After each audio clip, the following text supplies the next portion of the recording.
Friends, welcome back to my channel. কেমন আছো তোমরা? আশা করি সবাই খুব ভালো আছো, সুস্থ আছো, আর আমিও খুব ভালো আছি। তো এখন ব্যাগ গোছানো কমপ্লিট হয়ে গেছে। চলো যাচ্ছি হচ্ছে মায়ের উদ্দেশ্যে, বড় মার কাছে যাচ্ছি। চলো যাওয়া যাক তাহলে। জয়দীপ, সবাইকে হাই বলে দাও। চলো টাটা। এখন বাজে হচ্ছে 6টা 20। এখন থেকে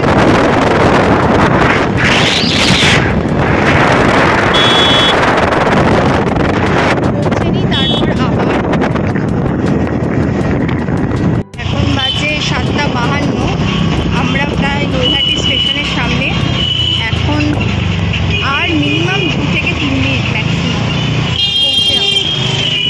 তাড়াতাড়ি পৌঁছালাম আজকে, প্রায় মানে 6টা 30 থেকে 6টা 30-এর আগেই বেরিয়েছি, 6টা 10-এ বেরিয়েছি। তারপরে পেট্রোল পাম্পে ছিলাম, পেট্রোল নিচ্ছি করে নিচ্ছি।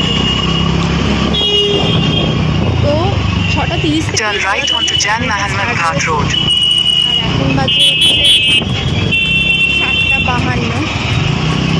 ম্যাক্সিমাম 8টার মধ্যে পৌঁছে যাবো। বাই রোড এসছি, প্রায় 1.5 ঘন্টা লাগবে, 2 ঘন্টার মতো লাগে, 2.25 ঘন্টা লাগে। সেটা আজকে ফাঁকা ছিল বলে, রাস্তা বেলা বলে, তাই তাড়াতাড়ি হয়ে গেল।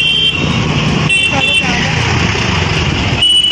8টা প্রায় বেজে গেল, আর এখানটায় আমরা বড়মার কাছে চলে আসলাম। এটা হচ্ছে বড়মার রাস্তার এই গলিটা, নৈহাটি স্টেশনের পরে। আর তারপর কিছুক্ষণ পর, মানে 10-15 মিনিট পর মারা এসছে। আমি আগে গিয়ে লাইন দিয়েছিলাম। লাইন আজকে প্রচুর পড়েছে, আজকে শনিবার ছিল তো বিশাল ভিড় ছিল। কিন্তু শনিবারে এতটাও ভিড় থাকে না, এবারে বোধহয় খুব ভিড় হয়েছে। এই লাইন দিতে দিতে পাশে ব্রহ্মময়ী মায়ের মন্দির আছে একটা গলির ভেতরে।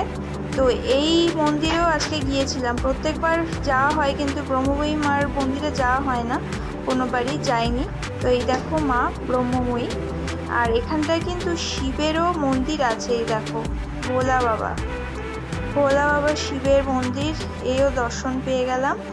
এরপর দেখো আমাদের পুজো প্রায় কমপ্লিট হয়নি এখনো, জাস্ট ঢুকছি। হ্যাঁ, এটা হচ্ছে ঢোকার মুখে আর কি, বড় মার মন্দিরের পুরো ঢোকবার মুখে। পুজো কমপ্লিট হয়ে গেছে, এখন বেরোচ্ছি। বড় মার ওখানটা তো ছবি তোলা নিষেধ, তো বেরিয়ে আমি একটা শ্যুট করেছিলাম এখানটায়।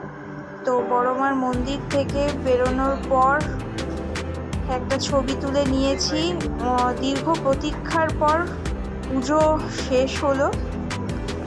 প্রায় 1.5 ঘন্টা পর পুজো দেওয়া কমপ্লিট হয়েছে। আমাদেরও পুজো দেওয়া হলো, এবার রোদও উঠে গেছে। আমাদের পুজো দেওয়া কমপ্লিট, রোদও উঠেছে। দেখো এই পুজো শেষ হলো। এবার গঙ্গায় যাচ্ছি। পায়ে পুরো গরম, এবার গঙ্গায় যাচ্ছি। দিদা কোথায়? প্রথমবার বড়মাকে দেখে কেমন লাগলো? ভালোই লাগলো, ভাবতে পারিনি যে বড়মার দর্শন পাবো। তোমাকে বড়মা টেনেছে বলে চলে এসেছি। তো এখন যাচ্ছি আমরা গঙ্গায়। গঙ্গায় গিয়ে তারপর দেখা হচ্ছে। পুজো দেওয়ার পর খুব খিদে পেয়ে গিয়েছিল, প্রায় তখন 10টা।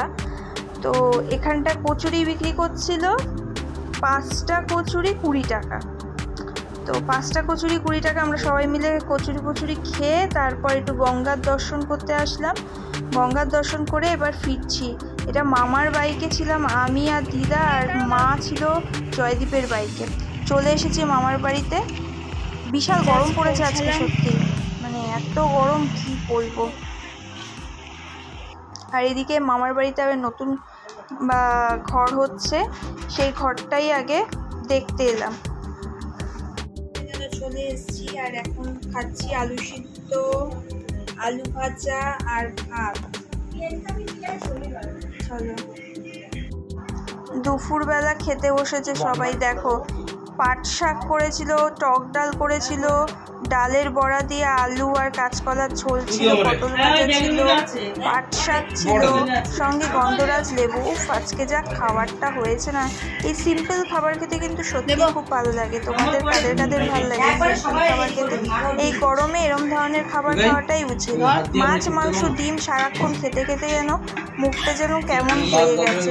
আর ফাস্টফুড তো প্রত্যেক দিনই প্রায় চলেই যাচ্ছে। আর এখানটায় দেখো ফাস্টফুডের দোকানে চলে এসেছি, চপের দোকানে।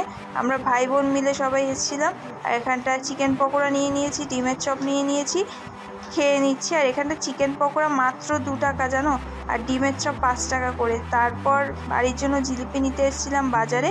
এই দেখো জিলিপি, আর জিলিপি কাকুটা এতটাই ভালো যে একটা জিলিপি আমাদের ফ্রিতেও দিয়েছে। আর এখানটায় মামাকে আবার মা খাইয়ে দিচ্ছে জিলিপি, সবাই মিলে খাচ্ছি। কত বড় ঠোঙা দেখো, এক নিমিষে কিন্তু শেষ হয়ে গেছে।